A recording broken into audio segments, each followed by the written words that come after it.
original works they would have had, huh? Yeah, so this is the Shastid House, like I was saying. It is the home of the Shastids. It's John Shastid here. He was friends with Abraham Lincoln from Lincoln, New Salem. When Lincoln lived in New Salem, he was like a migrant worker, which was really common for workers at the time. They would just go around from house to house and help people and stay for a while. So he knew them from Lincoln, New Salem. After he became a lawyer and would travel all around, he knew them from there, and he would just stay with them because they were friends from New Salem. And this is the room they think he stayed in when he would stay here. Oh, that looks super uncomfortable.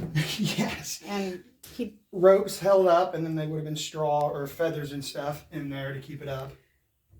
And this is a bed he would have slept in. Not at this house. They donated this bed to us, but he would have slept in this bed at another house. So this is Lincoln's room and Lincoln's bed. like Lincoln actually slept in this bed? Yes, this is the bed that Lincoln slept in when he visited another house. He had a couple houses he would stay at that he was friends with, and he would come through town. He knew the Shastids from back in the day, so he stayed with them quite a bit. So Lincoln wouldn't have fit in that bed. They actually slept sitting up a lot more. If you look at pictures of them, they thought that was good for their thought that was good for the lungs, not to be flat out and stuff. I don't know. It doesn't make a difference, obviously, or we'd still be sitting up like that. But that's what they thought.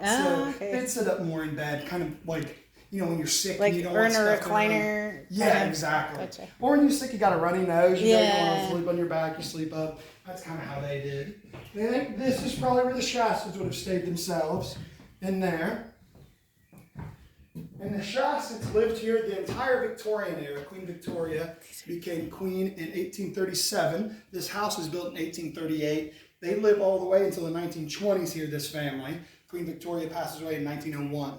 So the entire Victorian era, the family lived here, which is really cool, especially for Christmas. We have a really cool Christmas candlelight, and we can cover basically the entire history of Christmas and how it became what it is today.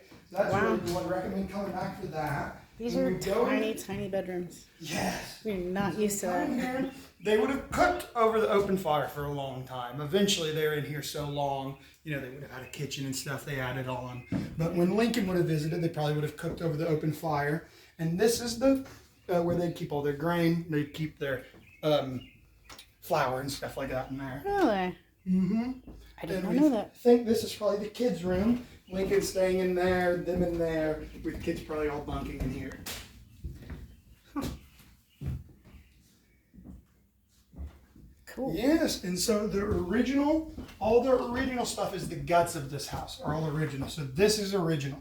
And they said they had green paint on the outside of the windows when Lincoln would visit, and whitewashed walls on the outside. If you look here, the trim is green.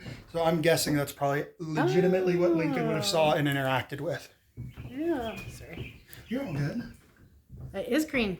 Mm-hmm. Huh. So all that paint has been added on over time by the Shastids. So this is all original. He probably would have saw that green trim when he came into the house. If we look up here, like I said, built in 1838, those are some of the original logs for the frames. You can see bark on a tree from 1838 still. Oh, wow. Nuts? That is. And so if you look up, they have those big boards though too. You can see they got those from the lumber mill. So the framing of this house is a mix of boards, pre-fabricated lumber, or cut up lumber from the lumber mill, and actual trees they cut down and split. Wow. Yes, it's we just got the roof refurbished, and our goal is to raise enough donation money. We're going to get the outside refurbished the way they would have had it. If you go out, you can see the nails are exposed. They would have hidden the nails under the previous board, so you couldn't have seen any of the nails. And we're going to whitewash it all the same way. There's going to be green trim, white walls, the way Lincoln would have seen it. Cool. When are you guys going to start working on fundraising for that? We're just doing now. It's in the donation box there. We're just accepting donations. Donation box. We got a grant, I believe. Some combined with our donations, we were able to get the roof fixed. So our next project is getting the outside all refurbished to look how they would have. And then I think after we've got it all airtight, watertight, we're going to go through and get all the water stains down, refurbish everything on the inside. So that's our project for probably the next year or two. Oh, cool. Mm-hmm. Nice. Would these be the types of curtains that they would have had? I think so. I forget. There's a book that said what color they were. They might have been blue. I think they were green trim, blue curtains, white outside, and white inside. Cool. Well, Well, this is all friends. Not obviously, we don't know the layout of the house or what exact furniture they had, but this is all of the era furniture from the Victorian era that they would have been using. Right. Very cool. Well, thank you very much Yes, for of the course. tour. Thank you for stopping by. Absolutely.